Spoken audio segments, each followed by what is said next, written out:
ومحشي بصل، لوحة فنية حرفيا، ومحشي كرنب. اوبا، مين يعمل صباع كده؟ ومحشي ورق عنب. بحبه حب اسمه ما شاء الله. الله اكبر. مش عايز اكل هياكل بتعبه بس مغرقاه بقى. الله اكبر. الله اكبر. ومحشي كوسة وفلفل وبتنجان.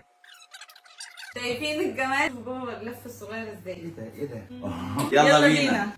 بصوا بقى يا جماعه، هنستخدم في وصفتنا حلل البطريق، واللي ما يعرفش براند بطريق ده براند سعودي، صناعه سعوديه بس بتقنيات كوريه. عايزه اقول لكم ان هو خطير خطير خطير. كنا دايما بنجيبه من السعوديه، دلوقتي بقى موجود في مصر. اول حاجه نعملها خلطه المحشي، وبعدين خلطتك انت لا يعلى عليها بصراحه. أيوة. والله السمنه البلدي بقى بتاعتنا كده، معلش محشي حلو يعني حبه سمنه حلوين قوي، نخدم الاكل. اهو كده. مش الأكل عايز لازم اقول لك يتخدم. خامات كويسه. ايوه، تتمزجوا اديله قوي حق. وانتوا بتاكلوه. اديله حق. نزل بقى معلقه كبيره من زيت الزيتون، استناه بس يسخن. بصل ومعاه كام فص ثوم. مميزات حلل البطريق ان توزيع الحراره فيها خطير، يعني بصوا احنا بنشوح البصل كله بيتشوح معانا في نفس اللحظه. دي جرانيت نوع نضيف قوي. ليه بقى يا جماعه بنقعد نشوح في البصل كتير قوي لما بنيجي نعمل المحشي؟ عشان مش عايزاه يقرقش في البق، يعني عايزينه يدبل خالص، طري طري طري، ما نحسش بيه واحنا بناكل المحشي. فالبروسيس دي هتاخد معاكم وقت، بس ادوها حقها عشان تاكلوا محشي خطير مظبوط. استاذه. بعدين حلل البطريق فعلا مش هتخليكم تاخدوا وقت. بصوا البصل يعني رغم ان هو مش متقطع على الايد بدا يدبل بسرعه. دي بقى يا جماعه حاجه اكسترا للايه، لمجانين الشطه، بدي المحشي في حته ثانيه خالص. اقول لك على فكره، عشان ما باكلش سبايسي ناكل براحتنا احنا. بيها بقى تاكل سبايسي؟ لا، اركن على جنب. وايه على الجمال بقى. في مزاج يا جماعه في الاكل. الاكل بالذات لازم انت تحبيه وانت بتعمليه. هننزل بالطماطم اللي ضربه فيها فلفلايه برده حاميه وفلفلايه رومي وكام فص ثوم وبصلايه. قلبهم بقى كلهم مع بعض كويس. احلى واحد بيعمل اكل في الحياه والله العظيم. هو اكله مش طبيعي. لا مش قوي والله كده. العظيم لا فظيع. انت عديتي هو مزاج في الاكل عالي قوي. ننزل بقى دلوقتي بهارات، هكتبها لكم تحت الفيديو بالظبط عشان ايه ما تتلخبطوش، ومعاها مرقه. احلى حاجه في الاكل عارفه ايه؟ ايه؟ البركه اللي فيه. صح، بالبركه. دلوقتي انا اهو غطيت وهسيبها على نار هاديه تتسبك. سامعين الحله عماله تغلي في الصلصه ازاي وانا كده موطيه النار. محشي البصل يا جماعه لازم نكون نقعين الرز حبه حلوين كده، يعني مش اقل من نص ساعه ساعه، عشان نبقى استوى في نفس الوقت بتاع البصل، لان البصل اوريدي مش هياخد وقت في التسويه. الاول الخضره مع الرز، حط بقى قد ما انت عايز تحط. الحركه دي برده بتخليكم تظبطوا كميه الصلصه مع الرز. ايوه، بتبقوا متحكمين. بتقعدوا تحطوا صلصه على الرز لحد ما بتوصلوا للون اللي انتوا عايزينه.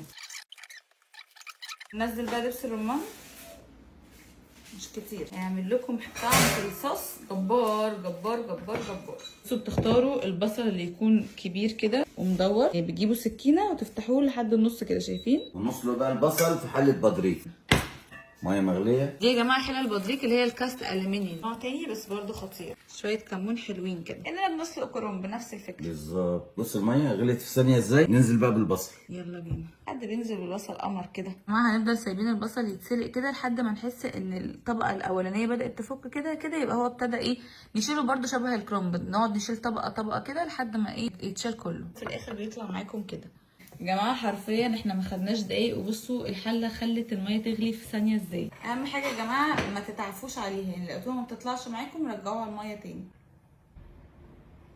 استاذ على طول.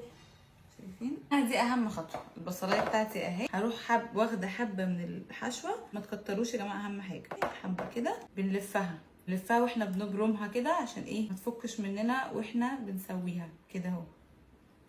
بصلايه نعمل كده بقى ايه لحد ما نخلص الكميه كلها.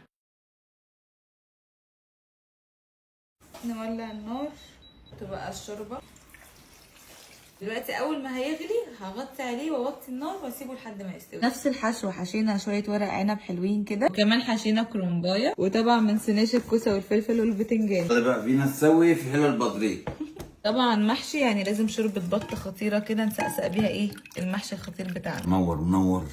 اهم حاجه يا جماعه ان انتوا لما تيجوا تسووا المحشي في الكوسه والفلفل والبتنجان ان تكون الشوربه لحد النص بس عشان ما يعجنش معاكم. بنسوي بقى ورق العنب الخطير. الليمون ده اهم مكون ان احنا بنسوي محشي ورق العنب.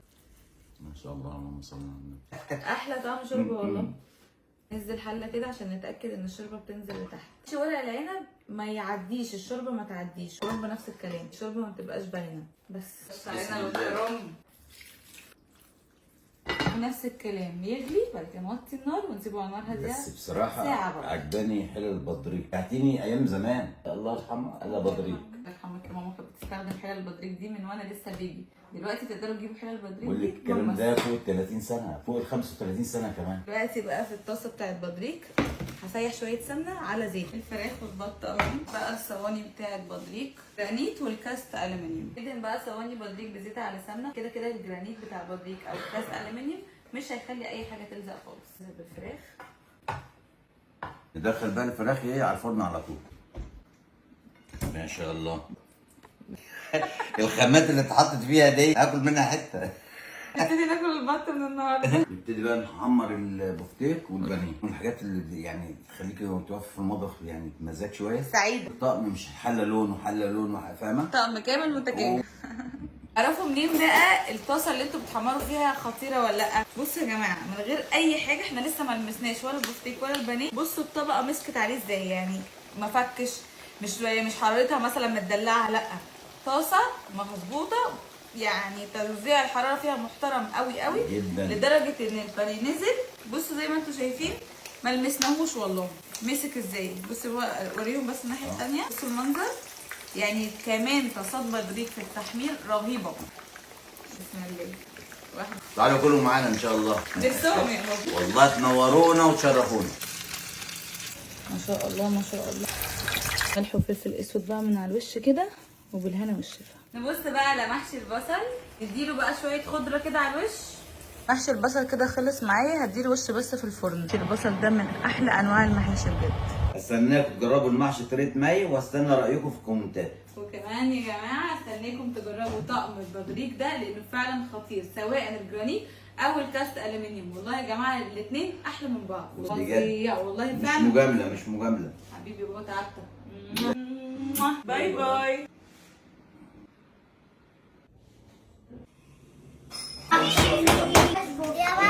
يا قلب مي من جوه انت.